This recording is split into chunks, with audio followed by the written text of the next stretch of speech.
Assalamualaikum dan hai, anda bersama dengan saya Fahim Zaha untuk video ulasan di Amans, yang mana hari ini saya akan ulaskan peranti Vivo V21.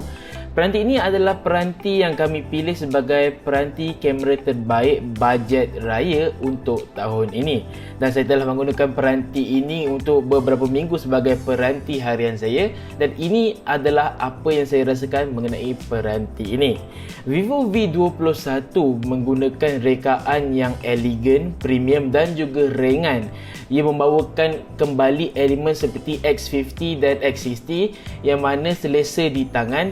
Baiklah, untuk skrin Vivo V21 menggunakan 6.44 inci AMOLED, yang mana skrin pada peranti ini cukup cantik. Kemudian dengan sokongan 90Hz, ia menjadikan sedikit setiap tatalan dan sentuhan pada skrin lebih lancar. Baiklah, kalau kita cakap pasal prestasi pula, peranti ini dijana dengan MediaTek Dimensity 800U, yang mana ia adalah pesaing kepada Snapdragon 720G yang dilancarkan pada awal tahun 2020. Baiklah, bila bermain permuah pada peranti ini, ia juga tidak begitu menarik kerana tetapan tinggi tidak boleh menjalankan snap permuah pada kadar yang berkualiti ataupun yang puas.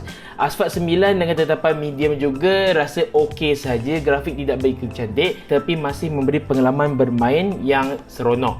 Baiklah, seterusnya saya ingin sentuh mengenai Funtouch OS, yang mana peranti ini menjalankan Funtouch OS 11.1 berasaskan Android 11. Sekali lagi saya puji Vivo kerana mampu menawarkan pengalaman penggunaan seakan Android asli.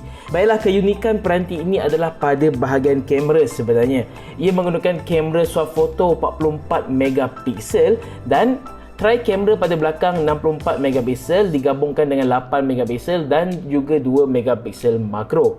Apa yang menjadikan tetapan kamera peranti ini adalah unik adalah kedua-dua kamera hadapan dan belakang mempunyai OIS. Baiklah, saya akan mulakan dengan kamera swafoto terlebih dahulu. 44 megapiksel pada peranti ini bukan bergurau. Ia memang boleh mengambil gambar swafoto yang berkualiti tinggi jika ada cahaya yang banyak. Kerana jika cahaya yang sedikit gelap, hasil gambar akan menjadi sedikit lembut kerana melalui pasca proses yang agak melampau pada hemat saya.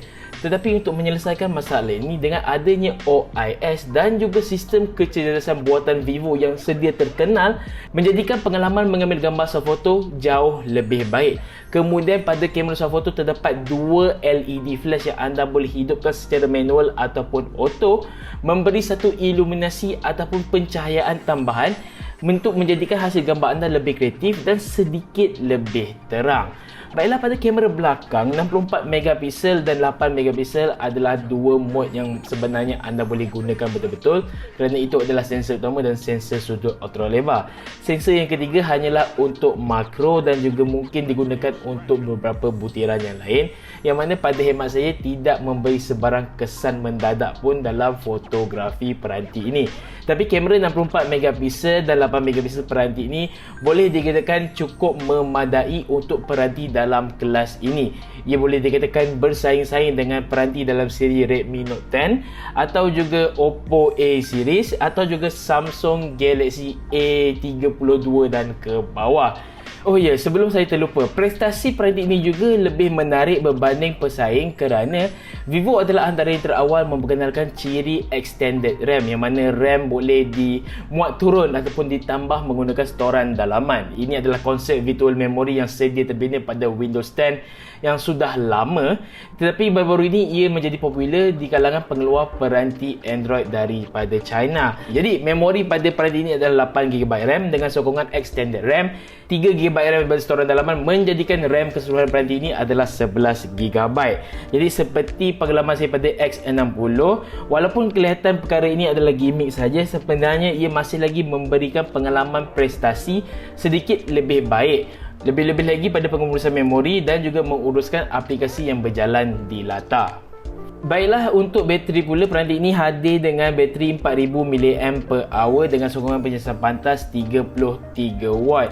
Sepanjang saya menggunakan peranti ini, bateri tidak menjadi masalah untuk bertahan sepanjang hari, malah 2 hari juga tidak menjadi masalah untuk penggunaan yang ringan. SOT peranti ini apabila menggunakan sepanjang hari dalam keadaan yang ekstrim seperti banyak mengambil gambar, permuah, media sosial dan penstriman, boleh bertahan sekitar 5 hingga 7 jam SOT tanpa sebarang masalah mengikut penggunaan data ataupun Wi-Fi. Manakala apabila digunakan dengan keadaan yang lebih ringan, tiada masalah untuk bertahan seperti saya katakan tadi 2 hari, itu mungkin sekitar 9 jam hingga 10 jam SOT. Walaupun nipis, bateri 4000 mungkin kedengaran sikit dalam kelas ini, masih lagi boleh bertahan lama. Baiklah, secara keseluruhan Vivo V21 adalah sebuah peranti yang cukup memuaskan dalam kelasnya. Peranti ini akan memadai sahaja jika anda ingin menggunakan hanya untuk sekadar bergaya ataupun penggunaan yang ringan. Peranti ini bukanlah peranti terbaik untuk fotografi seakan peranti mercu, tetapi untuk peranti yang berharga sekitar 1,500, ia adalah antara yang terbaik saya boleh sarankan. Secara tidak langsung, rumusan ulasan saya ini membuktikan yang pilihan telefon kamera raya bajet kami adalah benar dan ini adalah antara yang terbaik. Jadi itu sahaja daripada saya, Fahim Zaha. Jumpa lagi dalam video Amans akan datang. Assalamualaikum.